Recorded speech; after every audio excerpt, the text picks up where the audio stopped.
Hi my lovely friend, welcome back to my channel. I hope आप लोग अच्छे हो और हेल्दी हो। तो गाइज़, आज मैं आप सबके लिए you will always be my का नेक्स्ट पार्ट शेयर करने वाली हूँ।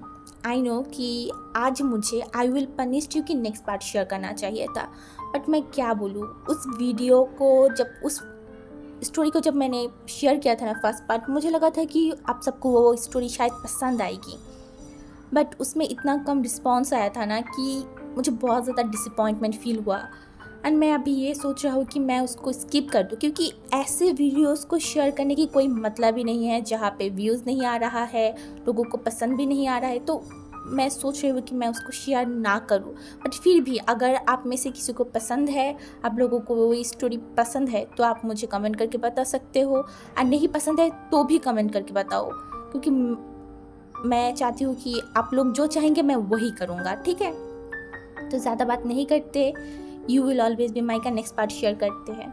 तो पिछले पार्ट पे हमने देखा था कि लांजन ने खुद को पनिश किया था सबके सामने। उसके बाद उसने अंकल को बोला था कि इसके बारे में विंग को पता नहीं चलना चाहिए। एंड फिर विंग को जब पता चला था कि लांजन यहाँ से चला गया है, तो विंग को भी मिसअंडरस्टैंडिंग हो गया था कि लांजन सिर्फ खुद को प्यार करता है, उसे कोई रिग्रेट नहीं है कि वो विंग के साथ इतना ज़्यादा गलत किया है। एंड इसी वक्त उसे विंग के साथ रहना चाहिए था, बट वो विंग को छोड़ के चला गया है। तो विंग को भी थोड़ा सा मिसअंडरस्टैंडिंग हो गया था। उसके बाद लांजन तो उसकी माँ की जो क्वार्टर था ना वहाँ पे थी, उसका हालत बहुत ज़्यादा ख़राब था, क्योंकि उसे 100 कोड़े पड़ा था। हाँ, वो बहुत ज़्यादा स्ट्रॉन्ग है, बट फिर भी 100 कोड़े कम नहीं होते। लांजन की बॉडी में बहुत सारा खून था, बट वो हीलर को खुद को टच नहीं करने दे रहा था, वो खुद को ट्रीट नहीं करना चाहता था। तो अंकल को जब ये चीज़ पता चला था ना, अंकल थोड़ा सा गुस्सा हो गए थे। एंड वो जल्दी जल्दी लांजन के पास गया। एंड लांजन जब वो उस क्वार्टर के पास गया था ना, उन्होंने देखा कि लांजन बेड पे सोया हुआ है, मतलब लेटा हुआ है। एंड उसकी बैक ऊपर था। एंड अंकल ने बोला, लांजन ये क्या हरकत है, तुम ये क्या कर रहे हो, तुम खुद को ट्रीट क्यों नहीं कर रहे हो। तुम्हें पता है ना, अगर तुम इस घाव को ट्रीट नहीं करोगे तो इसका परिणाम क्या हो सकता है। बट लांजन वो कुछ भी नहीं बोल रहा था। एंड अंकल ने बोला, क्यों तुम खुद को ट्रीट नहीं करना चाहते, पहले मुझे ये बताओ। तो लांजन ने अंकल की तरफ देखा और बोला, अंकल मैं खुद को क्यों पनिश कर रही हूँ, आपको पता है ना, मैं विंग को हर्ट किया था, तो मुझे भी तो हर्ट होना बनता है ना अंकल। मैं खुद को हर्ट करना चाहती हूँ, मैं खुद को पनिश करना चाहती हूँ। जो मैंने किया है उसका सज़ा तो मुझे मिलना चाहिए ना। तो फिर अंकल लांजन को बोलेगा, लांजन तुम ये क्या बोल रहे हो, तुमने खुद को पनिश किया है ना, तुम्हें 100 कोड़े पड़े हैं, ये पनिश इनफ है, तुम और क्यों खुद को पनिश करना चाहते हो।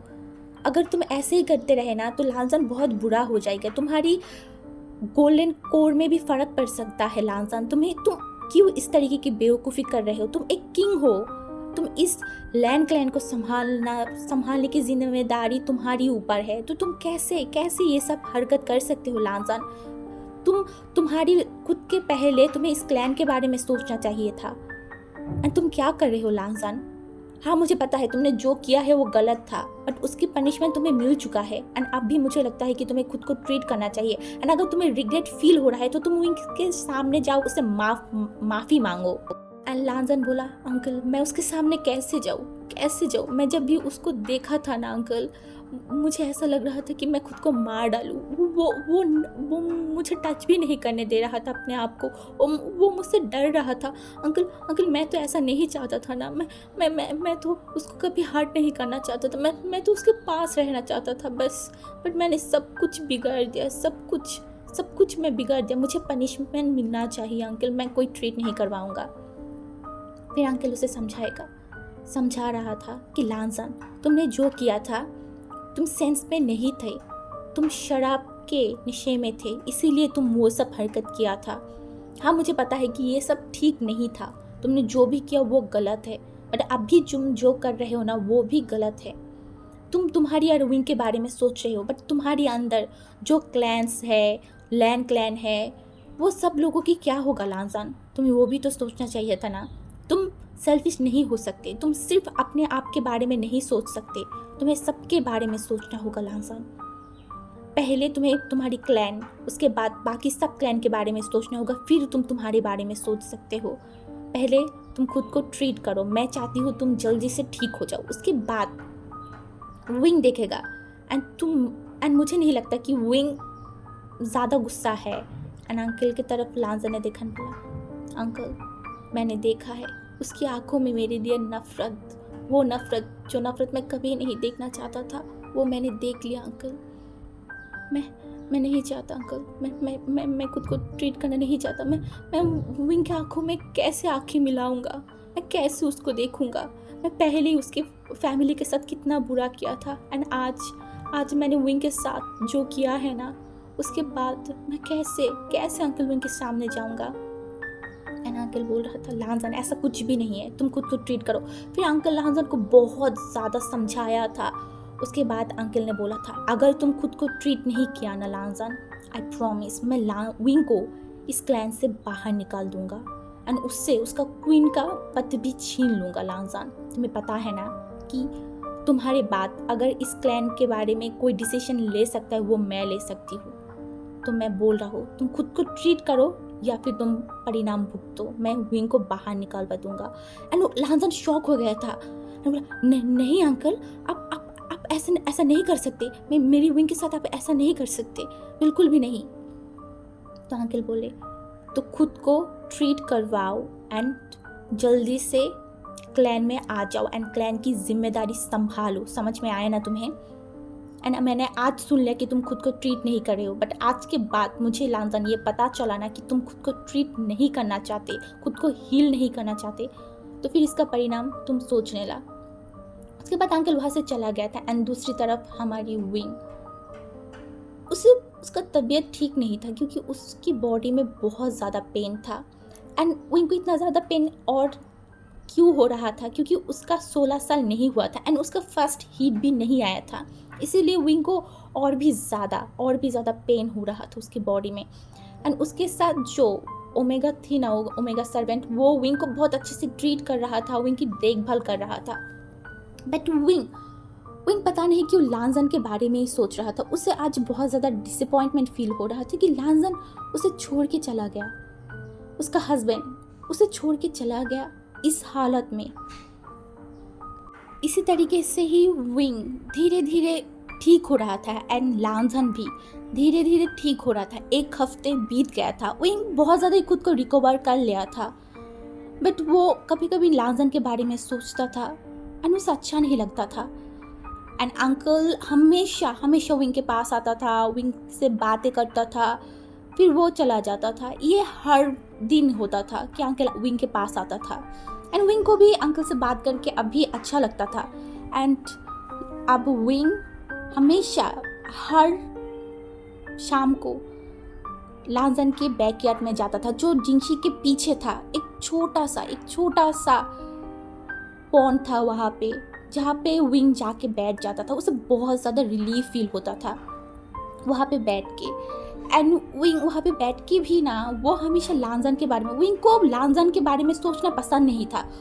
उसे ऐसा लगता था कि जो इंसान उसको छोड़ के चला गया है उनके बारे में विंग क्यों सोचे, बट फिर भी विंग उस लांजन के बारे में सोचा था। बट वो लांजन को कभी माफ़ नहीं कर पाएगा। वो ये भी सोचता था कि मैं उनको कभी माफ़ नहीं कर पाऊँगा जो उन्होंने मेरे साथ किया। हाँ, उन्होंने मेरे साथ बहुत ज़्यादा गलत किया है। एंड धीरे धीरे विंग ठीक हो रहा था। वो अब हमेशा लाइब्रेरी में जाता था, पढ़ता था। एंड दूसरी तरफ हमारी लानवांग जी, वो भी रिकवर कर रहा था। एंड अंकल जब भी लांजन के पास जाता था ना, हमेशा लांजन सिर्फ सबसे पहले सवाल ये करता था, अंकल विंग कैसा है, क्या वो ठीक है? ना वो उनकी क्लैन के बारे में पूछता था, ना वो किसी और की चीज़ के बारे में पूछता था। वो सिर्फ एक सवाल अंकल से पूछता था, विंग कैसा है अंकल? एंड अंकल बताता था कि हाँ विंग अब ठीक है, वो अब लाइब्रेरी में भी जाना शुरू किया है, वो फिर से पढ़ने लगा है एंड वो खुश भी है। एंड ये सुन के ना लांजन को थोड़ा सा अच्छा फील होता था। उसे बहुत ज़्यादा मन करता था कि वो विंग के पास जाए, वो विंग को देखे, दूर से ही सही, बट वो विंग को देखना चाहता था। बट उसका हालत अभी भी उतना ज़्यादा ठीक नहीं था कि वो विंग को देखने जाए। उसे प्रॉपर ठीक होना पड़ेगा। इसीलिए वो बस दिन गिन रहा था कि कब वो ठीक हो जाए। और 1 हफ्ता, बस 2 हफ्ते लांजन उस घर में थे और 1 हफ्ते वहाँ पे उसे रहना होगा। उसके बाद लांजन उसे क्लैन में चला जाएगा। तो उसके दिमाग में ये भी था कि वो विंग से कैसे आंखें मिलाएगा। एंड उसने सोच लिया था कि अब से वो विंग से दूर रहेगा। हाँ, विंग से दूर रहेगा। जब तक विंग उसे माफ़ नहीं करेगा तब तक वो विंग से दूर ही रहेगा। एंड ऐसे ही दिन बीत रहा था। लांजन भी थोड़ा बहुत तो ठीक ही हो गया था। एंड आज का दिन था। लिटरली 3 हफ्ते से लांजन, सबको ये पता था कि लांजन 3 हफ्ते से क्लैन में नहीं था, बट किसी को रियलिटी नहीं पता था। मतलब बहुत लोगों को रियलिटी पता था जो देखा था कि लांजन पनिशमेंट लिया था, बट विंग को तो नहीं पता था ना। एंड विंग तो यही सोच रहा था कि लांजन उसको छोड़ के चला गया है, एक ऐसी हालत में जहाँ पे विंग की हालत इतना बुरा था। उस हालत में लांजन उसे छोड़ के चला गया था। एंड विंग को ये भी फील होता था कि लांजन को विंग की कोई फिक्र नहीं है, बस लांजन विंग से ऑब्सेस था, इसीलिए वो विंग से शादी किया था। बट ऐसा नहीं था। एक तरफ विंग जो चाहता था कि लांजन उसके करीब रहे, एंड दूसरी तरफ लांजन अब सोच लिया था कि वो विंग से दूर रहेगा। क्या होगा इन दोनों के बीच? इतना ज़्यादा दूरियाँ, इतना ज़्यादा मिसअंडरस्टैंडिंग के बीच में क्या वो उनकी रिलेशनशिप को सही कर पाएगा? आपको क्या लगता है? देखो, अभी मुझे भी नहीं पता कि क्या होने वाला है, हम आगे देखेंगे। तो ऐसे ही लांजन आज ठीक हो गया था एंड आज वो क्लैन में जा रहा था। एंड सबको पता चल गया था कि किंग आ गया है, ठीक हो गया है। एंड विंग को सिर्फ ये पता था कि किंग आज वापस आने वाला है। विंग थोड़ा सा नर्वस था, थोड़ा सा, मतलब उसे भी नहीं पता कि वो किस तरीके की फील कर रहा है। उसे डर भी लग रहा था कि किंग क्या उसके साथ फिर से वो सब करेगा। इसीलिए विंग को डर भी लग रहा था, वो नर्वस भी था। एंड विंग को लग रहा था कि हाँ, किंग वापस आएगा तो सबसे पहले जिंगशी में ही आएगा, तो वो मतलब हमारी विंग लांजन को देख पाएगा पहले। बट ऐसा नहीं था। लांजन सबसे पहले लाइब्रेरी गया था। वो अंकल से बात कर रहा था कि इन 3 हफ्तों में क्या हुआ था, क्या क्या इस क्लैन में हुआ था, क्योंकि वो चाहता था कि सबसे पहले वो उसकी जिम्मेदारी ले। एंड वो विंग से कैसे आंखें मिला पाएगा, इस डर से भी वो नहीं जा रहा था। तो लांजन, विंग वेट कर रहा था कि लांजन आएगा, बट लांजन जिंगशी में नहीं आया था। एंड विंग को पता चला था कि लांजन डायरेक्ट लाइब्रेरी में पहुंच गया है। तो विंग को और भी ज़्यादा सैड फील हुआ था कि अब लांजन के उसे मिल भी नहीं चाहता, शायद लांजन उसे मिलना नहीं चाहता। एंड दूसरी तरफ लांजन, उसका पूरा काम हो चुका था, अब उसे जिंगशी जाना था। बट वो इतना ज़्यादा डर रहा था ना जिंगशी जाने में। फर्स्ट टाइम उसे जिंगशी जाने में डर लग रहा था। उसे ऐसा फील हो रहा था कि वो विंग से आंखें कैसे मिलाए, कैसे। फिर भी वो हिम्मत करके जब जिंगशी के पास गया ना, उसकी दिल बहुत ज़ोर ज़ोर से धड़क रहा था। 3 हफ्ते से उसने उसके ओमेगा को नहीं देखा था। उसकी ओमेगा, उसका प्यार, विंग नहीं देखा वो उससे। आज वो विंग से मिलने जा रहा है, विंग को देखने जा रहा है। एंड वो ये भी सोच रहा था, क्या विंग मुझे कभी माफ़ कर पाएगा? क्या वो कभी मुझे एक्सेप्ट कर पाएगा उसकी अल्फा के रूप में? ये सोचते सोचते वो धीरे धीरे जिंगशी के गेट के सामने पहुंच गया था। एंड जब वो गेट को ओपन किया ना, उसने देखा कि विंग एक टेबल में बैठ के कुछ पढ़ रहा था। विंग की ध्यान नहीं था लांजन की तरफ, बट लांजन वो विंग को देखे जा रहा था, सिर्फ विंग को। 3 हफ्ते से वो विंग को नहीं देखा। एंड उसे इतना ज़्यादा अच्छा लग रहा था ना विंग को देख के। उसे ऐसा लग रहा था कि उसकी जो थकान था, उसकी जो इन दिनों में जो दुख पहुंचा था उसे, जितना चोट वो सहे था ना, वो सब कुछ विंग को देखते ही सब कुछ चला गया है एक पल में। थोड़ी देर बाद विंग को फील हुआ कि कोई उसे देख रहा है। तो विंग ने जब उस गेट की तरफ देखा ना, तो उसने देखा कि लान वांगजी था। तो विंग जल्दी से उठ गया एंड लांजन को बो किया। एंड लांजन भी उसकी बो को रिस्पॉन्स किया। एंड लांजन एकदम, मतलब विंग से कोई बात नहीं किया, कुछ भी नहीं किया। वो वॉशरूम की तरफ चला गया था। एंड विंग बस देख रहा था कि ये क्या हुआ। लांजन ने उसे इग्नोर किया, बट विंग भी कुछ नहीं कहा। विंग को थोड़ा सा सैड फील हुआ।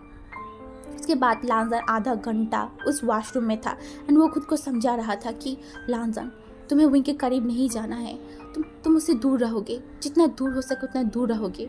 विंग को तुम और भी ज़्यादा तकलीफ़ नहीं दे सकते। अगर तुम विंग के पास गए तो तुम उसे तकलीफ़ दे सकते हो।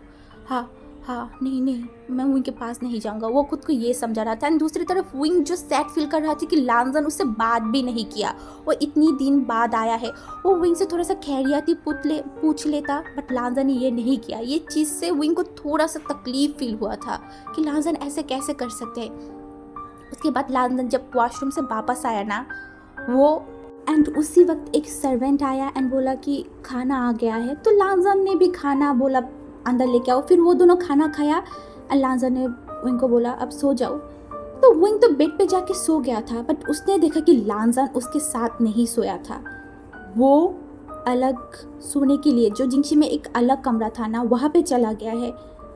एंड विंग ने जब ये देखा ना, वो उठ के बैठ गया एंड अब उसे रोना आ रहा था। लिटरली उसे रोना आ रहा था कि लांजन ने उसे इग्नोर किया।